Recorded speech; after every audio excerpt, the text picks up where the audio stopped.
गोडविल inter college टिठल Baghpat में सामाजिक विज्ञान के अंतर्गत मुद्रण संस्कृति और आधुनिक दुनिया पार्ट 2 पर आज चर्चा करूंगा।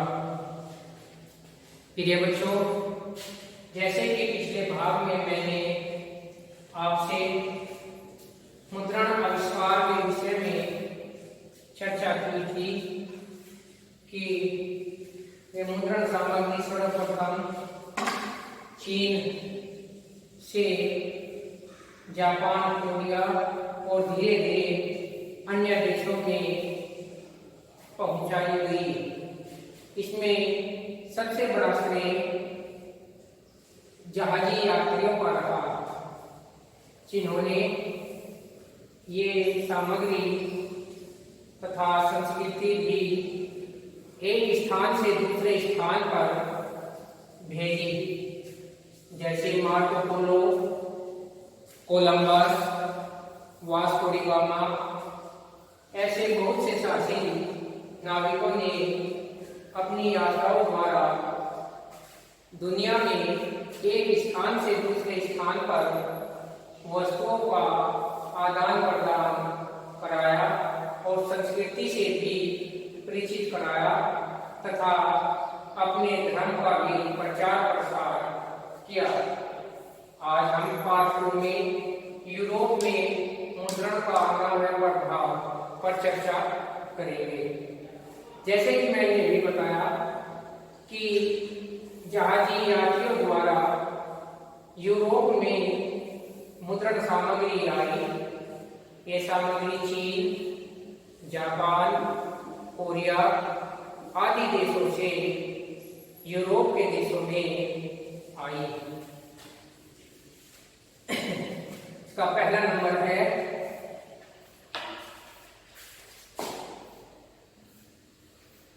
Gutenberg printing press. Printing press के इतिहास में गुटेनबर्ग का अपना एक विशेष योगदान रहा है। इसके पिता एक व्यापारी थे। वह एक बड़ी रियासत में पलकर बड़ा हुआ। बाल्यावस्था से ही वह तेल और जैतून पेरने की मशीन देखता आया था, जिससे उससे में भी मशीनों का आविष्कार करने की जिज्ञासा उत्पन्न हुई। इस गुटेनबर्ग ने ही यूरोप में सर्वप्रथम प्रिंटिंग प्रेस आरंभ की तथा इनके द्वारा पहली पुस्तक बाइबिल छापी गई, जिसका यूरोप के देशों में बहुत बड़े स्तर पर प्रचार प्रसार हुआ। अपने इस अनुभव और ज्ञान के द्वारा गुटेनबर्ग ने बहुत सी मशीनों का आविष्कार किया। इसका दूसरा नंबर रंग व सजावट।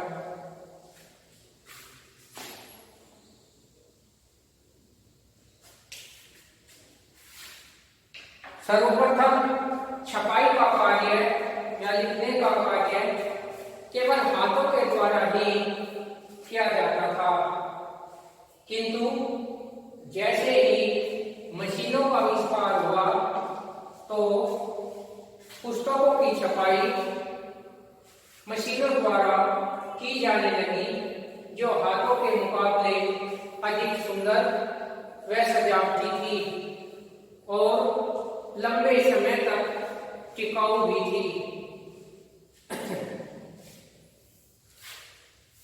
ये सजावटी पुस्तकें अमीर लोगों को बहुत पसंद आई, जिससे इनका व्यापार अधिक हुआ तथा धीरे धीरे इन्हीं का प्रचार प्रसार होता चला गया और हाथों की लिखाई का कार्य धीरे धीरे कम होता चला गया। अगला नंबर है छापे खानों में वृद्धि।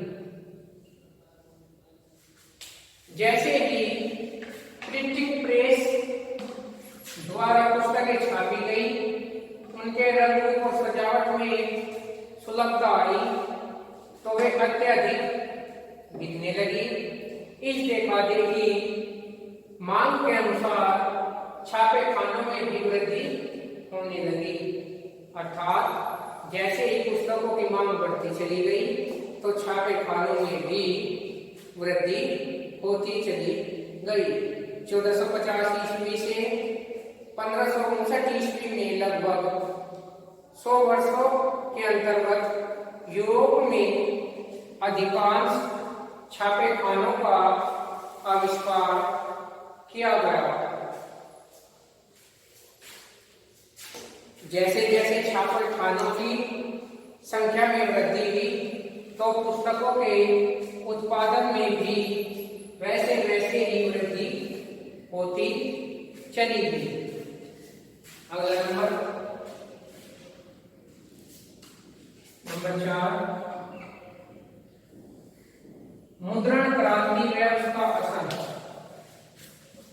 जैसे कि मैंने अभी बताया कि 1450 से 1559 ईस्वी के अंतर्गत छापे खानों में वृद्धि हुई, अर्थात मुद्रण क्रांति का व्यापक स्तर पर प्रसार हुआ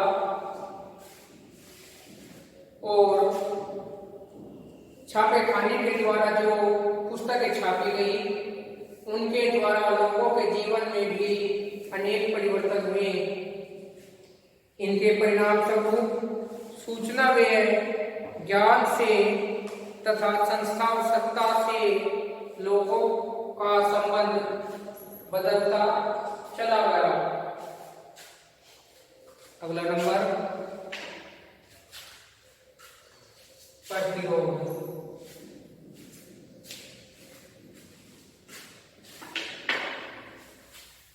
प्रिंटिंग प्रेस द्वारा यूरोप में धार्मिक पुस्तकों के अलावा अन्य पुस्तकों का भी प्रचार प्रसार हुआ, जैसे कि नाटक, कहानी, निबंध आदि का।